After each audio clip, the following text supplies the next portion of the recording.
When I used to build apartment stairs, they used to pour the concrete footing 2 inches below the top of the concrete slab. And I always wondered how many problems that created for the hardscape or the walkways that needed to slope 1/4 of an inch per foot. So in this example here, with a door here, this is probably going to slope in this direction. However, it's probably going to change direction and slope in this direction for this section right here. However, your project is probably going to be a little different.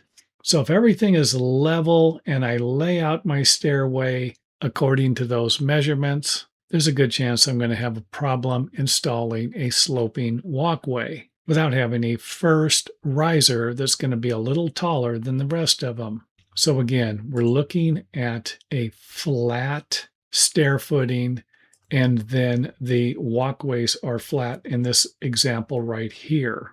However, if I slope it 1/4 of an inch like I suggested, I'm going to end up with a gap here or stair steps that aren't going to be level. If I simply lower the bottom of the stairs without compensating for the difference in the total rise height. And here we're looking at about 1 3/8 at the front here, and 1 3/16 over here to provide you with an example of the fact that if the walkway is sloping, then you're probably going to need to angle this cut. You're going to need to modify it so that your framing plates will work if you're going to use framing plates.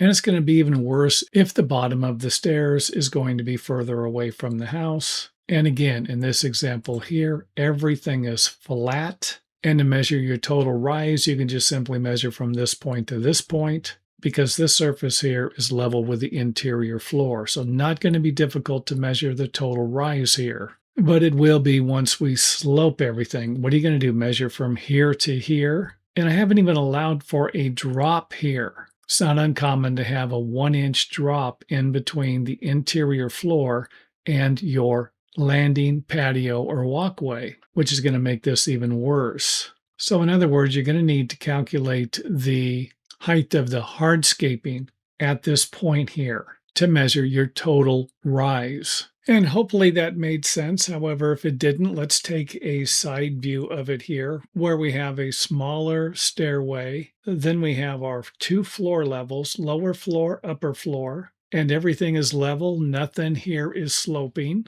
And then here we have the total rise for the stairway. However, what if we need to lower the upper deck? This is common. This is something else people forget about. That's why I'm showing it to you. If you lower the bottom 2 inches, good chance you're going to lower the top 2 inches. You lower it an inch, good chance you're going to lower this one an inch. So keep this in mind when you're calculating the total rise. And here you can see where the total rise is 2 inches less because we've dropped this 2 inches. Next up, let's go ahead and drop it to where it's going to be 1/4 of an inch per foot slope from here to here. And even though I didn't do any calculations, I moved this one about 4 inches. Just so that you wouldn't tell me, hey, all I got to do is drop this 2 inches and everything will work out.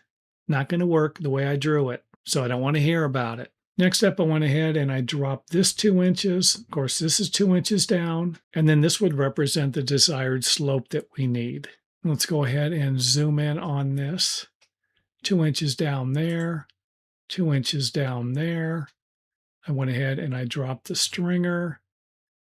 We still have a big gap here, but now that we've drawn everything out, we can calculate our total rise so that we can lay out our stair stringer and everything is going to work out perfectly. And if you think you're really going to have a problem with this, don't build the stairway until you have the hardscaping poured and the balconies built. And don't forget, you could always build a temporary stairway to make construction easier for the workers. And then just simply remove it when the time is right and then recalculate so that you don't have to go through any of this to build your perfect stairway. And thanks for watching. If you enjoyed the video, let us know by hitting the thumbs up button or letting us know in the comment area.